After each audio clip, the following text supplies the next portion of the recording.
beautiful people, welcome and welcome back to my channel. My name is Oluchi Iman. On this channel, which is your cake business school, I teach you tips and strategies on how to grow your cake business from 0 to 100. Welcome to those who are joining us for the first time. If this is your first video you're watching of me or on my channel, you're most welcome. Please don't make it your last. I would love to have you join this family.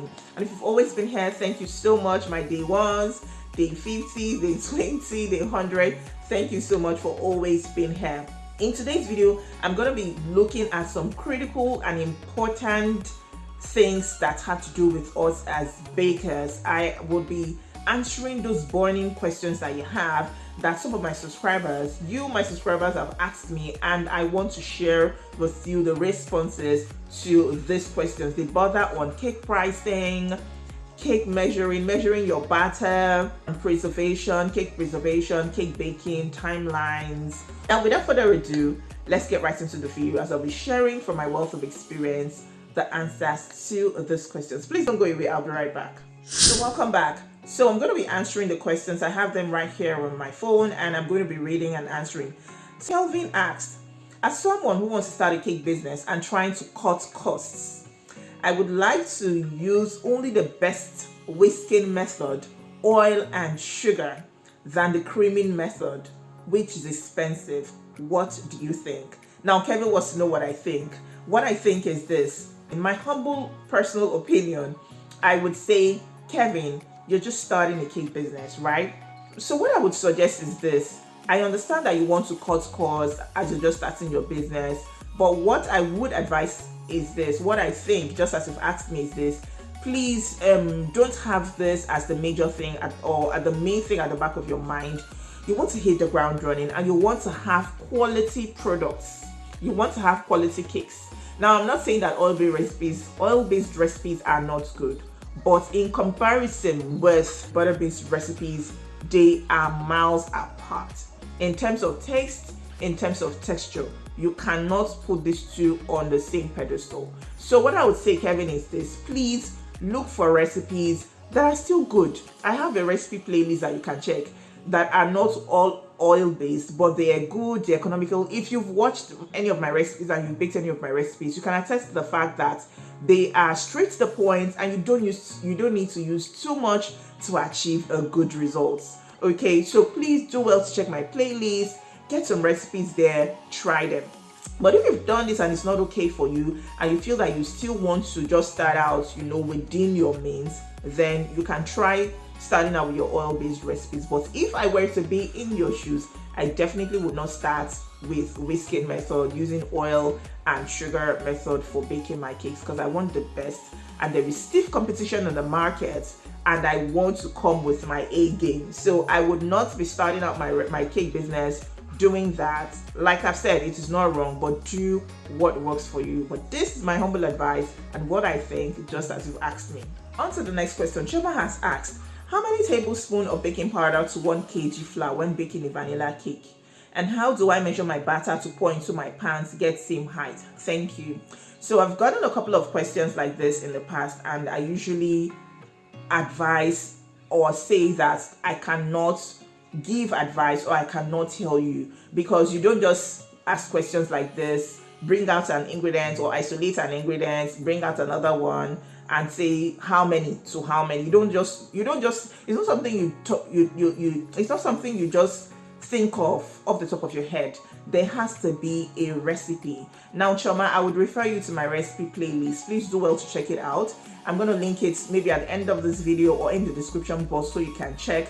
But to answer your question, like I said, this is not the right way of getting the recipe, because there are other ingredients involved. There is your egg, there is your flavor, there is sugar, there are other things involved. So you cannot just say how many tablespoons of baking powder to 1 kg of flour when baking vanilla cake.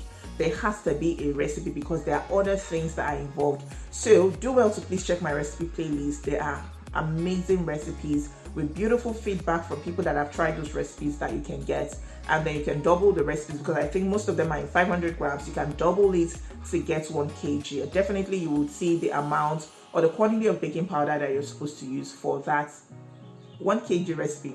And you said, how do I measure my batter to pour into my pan to get same height? you use a scale. I think I must have mentioned this at one point. You use a scale. That's what I used to do. Yes, in one of my videos, you measure it. I think in the how to measure my cake batter, I think I must have mentioned this in passing. If not, this is it. What you need to do to get equal amounts of batter is to scale it, right? Measure your cake or pour your batter into your pan and then put it on a scale. Yes, I've talked about it in my measurement of cake batter, and then you put it on your scale. You should be reading about almost the same things. That is, if you're baking 4 pans of 8 inches cakes, each pan should give you like approximately 1.2 kg, 1.1 kg for each pan. I'm just trying to remember what we used to get then back home when I was baking. So that's how you get equal measurements. You make sure that the quantities that are in the different pans are of almost the same quantity if you cannot achieve the same quantity for all the 4 pans. Okay, so that's how you achieve a level or the same level or height for your cakes. Now the next question is from Josie. Josie says, thank you very much, Ma. Please, is it wise to tell your clients that something went wrong in the process of baking their cakes, or do you just leave it and hope they don't notice? Please, for integrity's sake and to protect your brand and to just, do things right the way they should be done, what I would advise you to do, if there's a problem with the baking, don't go ahead to you. If there's a problem with the cake, like if there's something that's happened during the baking that affected the cake, do not use the cake. Please take the pain. It's one of the sacrifices, it's one of the things I had to go through. Bake that cake again. Bake that cake again. So it depends on what could have happened. I think this is slightly different, but there was a time I baked a cake and I missed one of the flavors. So I made another flavor instead of what the customer wanted. There were different flavors in that cake, but one of them was not supposed to be. So I missed that. So I had to call, let the person know and apologize that I missed this flavor. I'm so sorry. I apologize for it.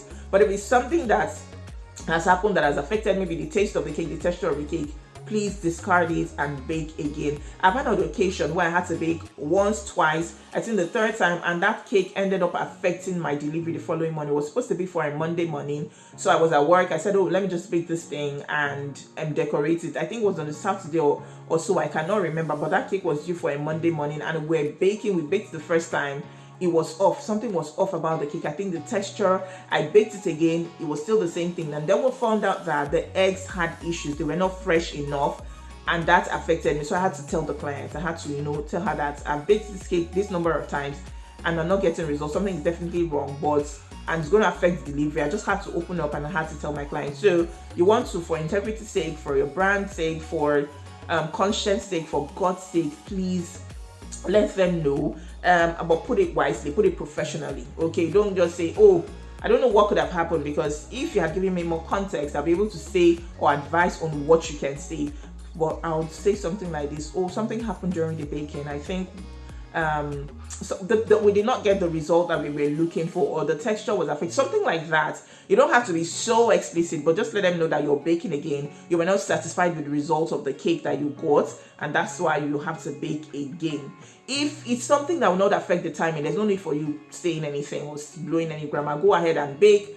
But if you know it's going to affect the timing of the delivery of the cake, you let them know, oh, we had this issue when we were baking, we had so and so happened, and so we are baking again. Please bear with me because it's going to affect the delivery time.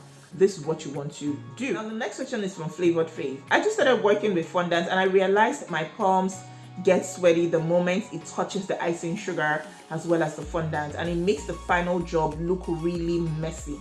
What can I do about this situation? Sorry about this challenge that you're having. Now what I can advise is that you try swapping icing sugar for corn flour first of all. Why? Because corn flour has a drier texture, like it's dry, it's like powder, and I feel that would be a better option to using icing sugar. But most importantly, you need a cool environment and you need a cool place to work in. Why it's wet is obviously your palms are warm. The temperature of your palm is definitely warm, and so you need a cool place. You can stay in somewhere that has an AC or get a good functioning fan, a good one that will just keep you cool. keep your body cool, keep your hands cool, keep your fondant dry, I would advise that AC would be the best if you can. Work in a cool environment, and also you also try to wash your hand from time to time, dry it really well. That means you have to increase your speed of working. Okay, so try using corn flour instead of icing sugar. Work in a cool environment as well. Wash your hand as often as you can. Maybe you can have a bucket or a bowl of water close to you where you wash and change as the need arises. Change it often, but dry your hands with a clean napkin and keep working. Some people advise that you use hand gloves, but that would make you sweat the more. Some people also say there are some specialized kind of gloves that you can wear, hand gloves that you can wear, that would absorb the sweat and all that. But I feel that if you try this out, I don't know if you've tried them yet, but try these things that I've suggested. Use corn flour instead of icing sugar, increase the speed of working, and then work in a really cool environment. Wash your hands and dry them as often as you can. One more thing, based on my research, some people say you can have a glass of cold water right beside you that you can just put your hands on. It will keep your hand, it will just keep the temperature of your palms in check. If this works for you, try all of these options and see which one would work for you best. Okay, so I'll be stopping at this point. I think we'll have a part 2 of this video because I don't want it to be too long. It's already long, but I don't want it to be too long. So if you've enjoyed this video, please give this video a thumbs up. Don't forget to like, subscribe, and join the family. And I will see you in the second part of this video. Until I see you in my next video, stay happy, stay safe, and stay blessed.